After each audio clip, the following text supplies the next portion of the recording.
নমস্কার, ভক্তি আলো ইউটিউব চ্যানেলে শিবপুরাণের ধারাবাহিক পর্বে আপনাকে স্বাগত জানাই।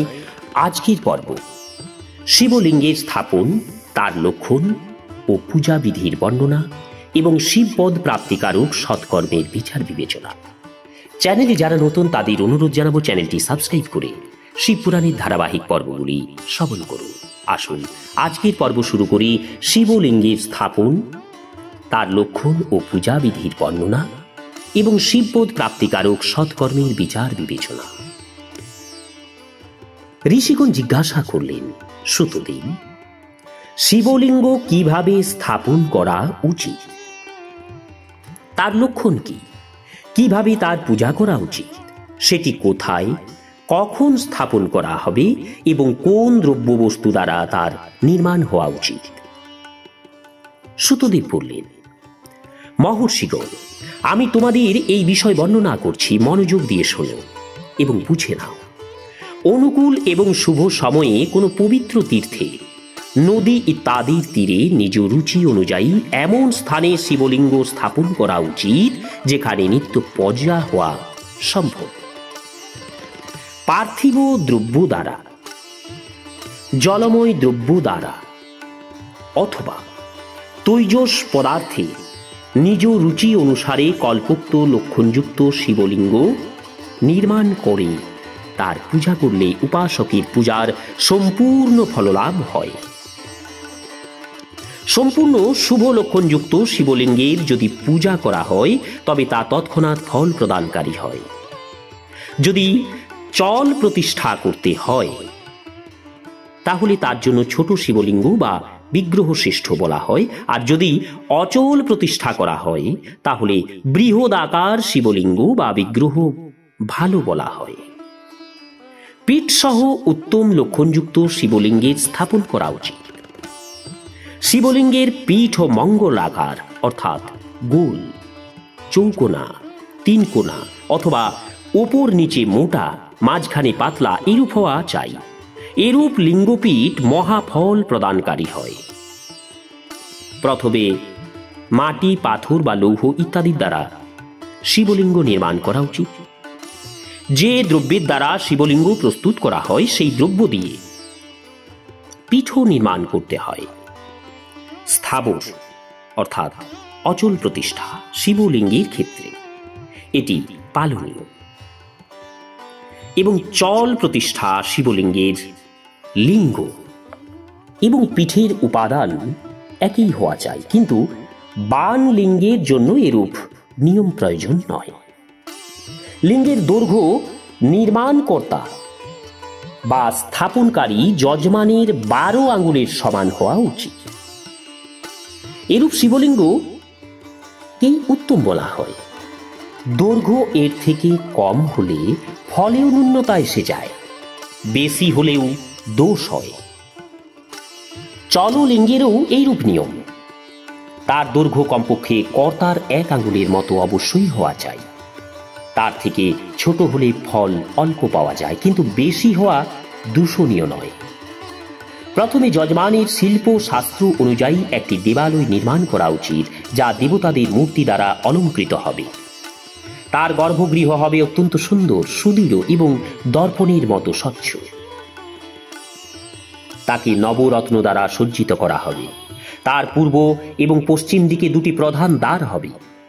যেখানে শিবলিঙ্গ স্থাপন করা হবে সেটি স্থানের গর্তে নীলা, লাল বৈদুর্য, শ্যাম, মরকত, মুক্ত, মুঙ্গা, গোমেদ এবং হীরা, এই 9টি রত্ন এবং অন্য মহত্বপূর্ণ দ্রব্যাদি বৈদিক মন্ত্রের সঙ্গে রাখতে হবে।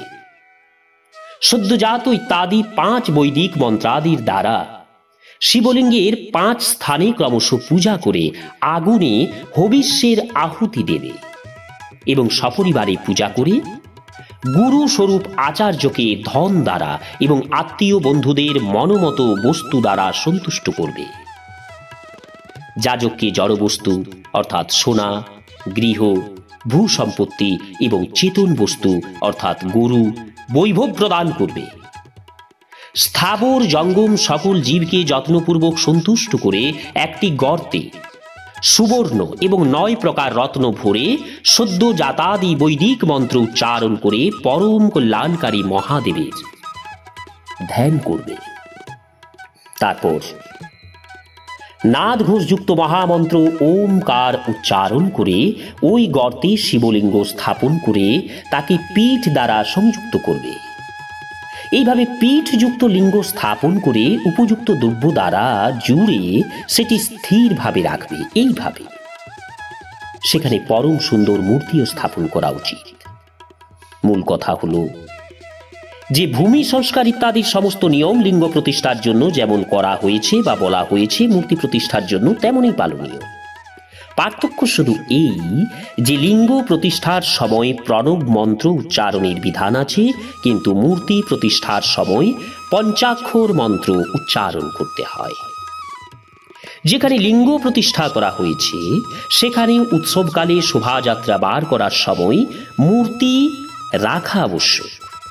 মূর্তি বাইরে থেকেও নেওয়া যায়।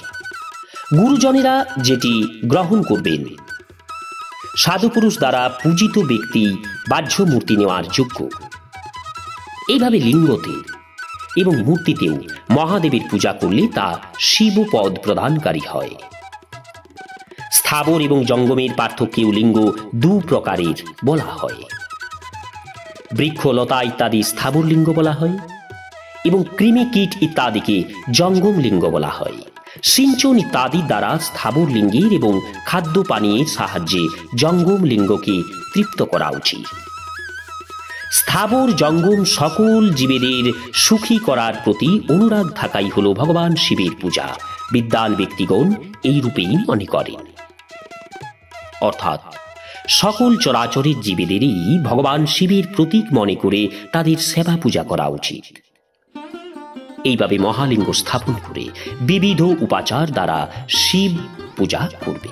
নিজ শক্তি অনুযায়ী নিত্য পূজা করা উচিত এবং দেবালয়ের কাছে ধ্বজা আরোপণ ইত্যাদি করা উচিত। শিবলিঙ্গ সাক্ষাৎ শিবপদ প্রদানকারী অথবা চরলিঙ্গে ষোড়শোপচার দ্বারা যথোচিত রীতিতে পূজা করবে। এই পূজাও শিবপদ প্রদানকারী হয়। আবাহন, আসন, অর্ঘ্য, পাদ্য, পাদ্যাঙ্গ, আচমন, অভ্যঙ্গপূর্বক স্থান, বস্ত্র এবং যজ্ঞোপবীত গন্ধ, পুষ্প, ধূপ, দীপ, নৈবেদ্য, তম্বুল সমর্পণ, নীরাজন, নমস্কার এবং বিসর্জন। এই 16টি হল উপচার।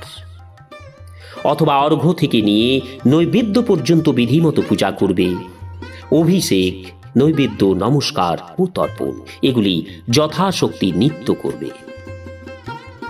এইভাবে শিব পূজা করলে তা শিবপদ প্রাপ্তিকারক হয়। এছাড়াও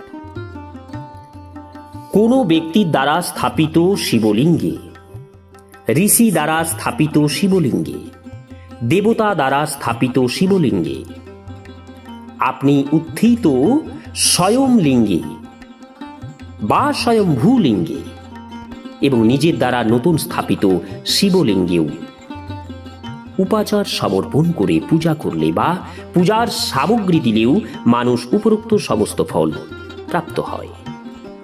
পরিক্রমা এবং নমস্কার করলেও শিবলিঙ্গ শিবপদ প্রাপ্তিকারক হয়। নিয়মপূর্বক শিবলিঙ্গ দর্শন করলেই তা কল্যাণপ্রদ হয়। মাটি, আটা, গোবর, ফুল, ফল, গুড়, মাখন, ভস্য অথবা অন্যের দ্বারা নিজ রুচি অনুযায়ী শিবলিঙ্গ তৈরি করে তার পূজা করবে অথবা প্রত্যহ 10,000 প্রণব মন্ত্র জপ করবে। বাসকালে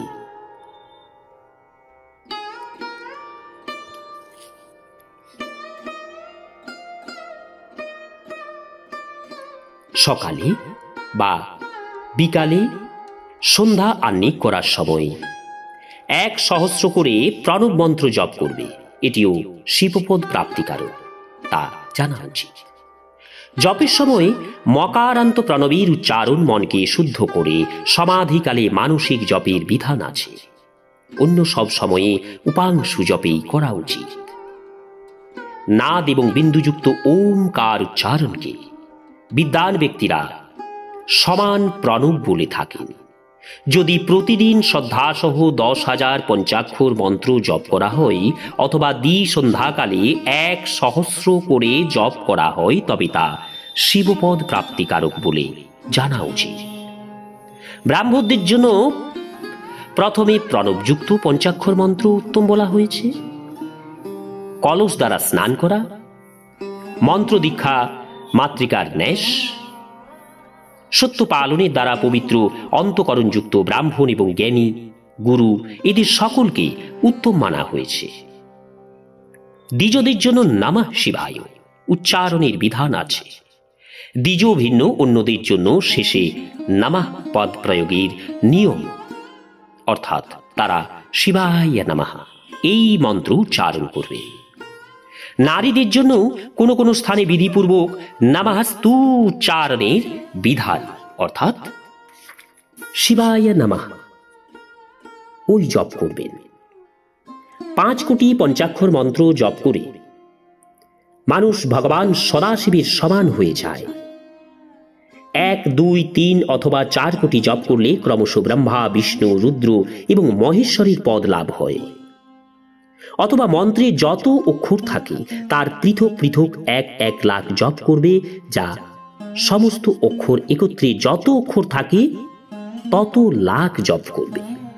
এইরূপ জপ শিবপদ প্রাপ্তিকারী বলে জানতে হবে।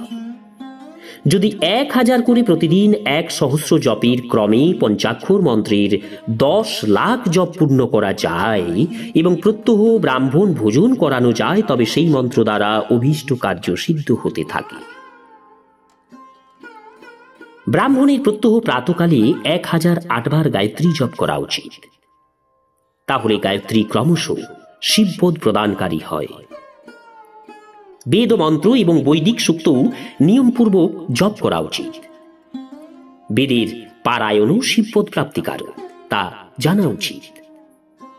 অন্যান্য আরও যেসব মন্ত্র আছে তারও যত অক্ষর আছে তত লাখ বার জপ করা উচিত।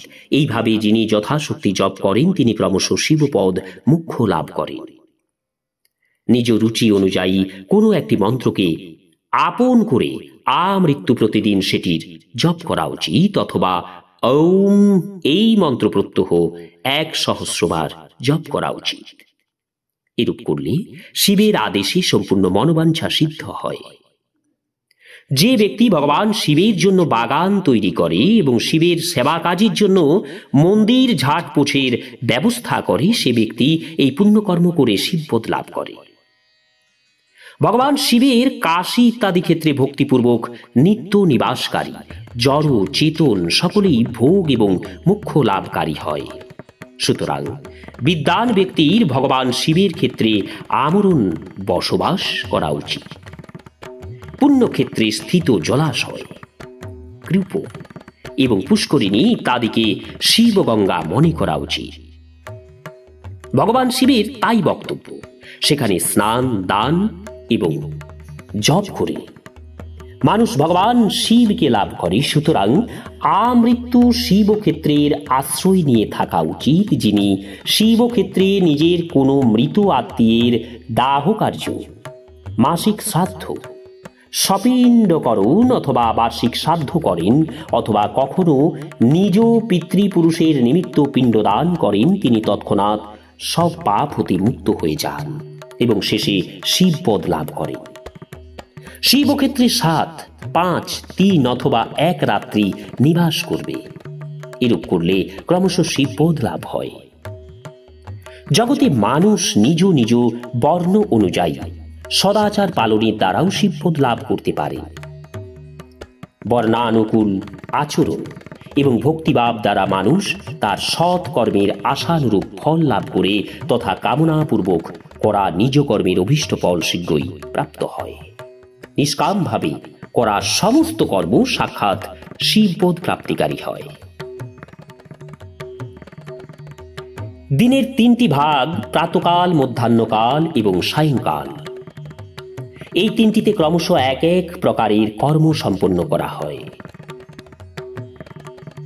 প্রাতকালে শাস্ত্রবিহিত নিত্যকর্ম অনুষ্ঠানের সময় বলে জানতে হবে।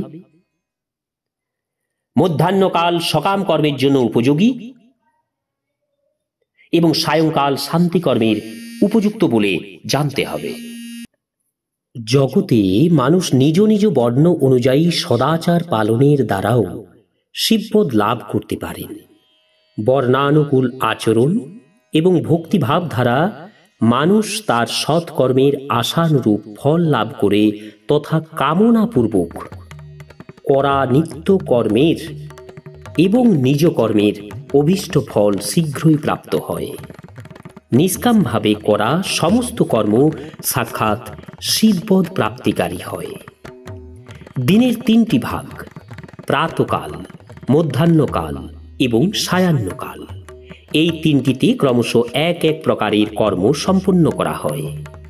প্রাতকালে শাস্ত্রবিহিত নিত্যকর্ম অনুষ্ঠানের সময় বলে জানতে হবে।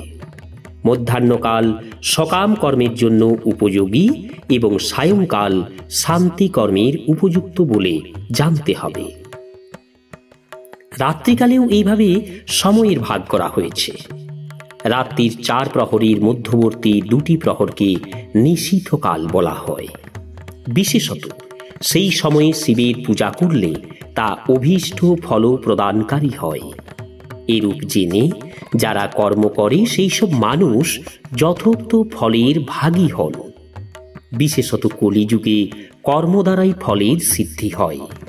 নিজ নিজ অধিকার অনুযায়ী উপরোক্ত কর্মের দ্বারা শিব সাধনকারী সদাচারী এবং পাপাচরণ শূন্য ব্যক্তি ওইসব কর্মের অবশ্যই নিজ নিজ অধিকার অনুযায়ী এইসব কর্মের দ্বারা শিব সাধনকারী সদাচারী এবং পাপাচরণ শূন্য ব্যক্তি ওইসব কর্মের অবশ্যই সম্পূর্ণ ফল লাভ করেন। ঋষিগণ বললেন, সুতদেব, পুণ্যক্ষেত্র কি কি, যার আশ্রয় গ্রহণ করে সকল নারী পুরুষ শিবপদ লাভ করে, তা আমাদের সংক্ষেপে বলুন। নমস্কার। আজকের পর্ব এখানেই শেষ করছি। আগামী পর্ব মোক্ষদায়ক পুণ্যক্ষেত্রাদির বর্ণনা, কাল বিশেষে বিভিন্ন নদীর জলে স্নানের উত্তম ফলের নির্দেশ এবং তীর্থাদিতে পাপ থেকে রক্ষা লাভের সতর্কবার্তা। চ্যানেলে যারা নতুন তাদের অনুরোধ করব চ্যানেলটি সাবস্ক্রাইব করে শিবপুরাণের ধারাবাহিক পর্বগুলি শ্রবণ করুন। ওম নমঃ শিবায়।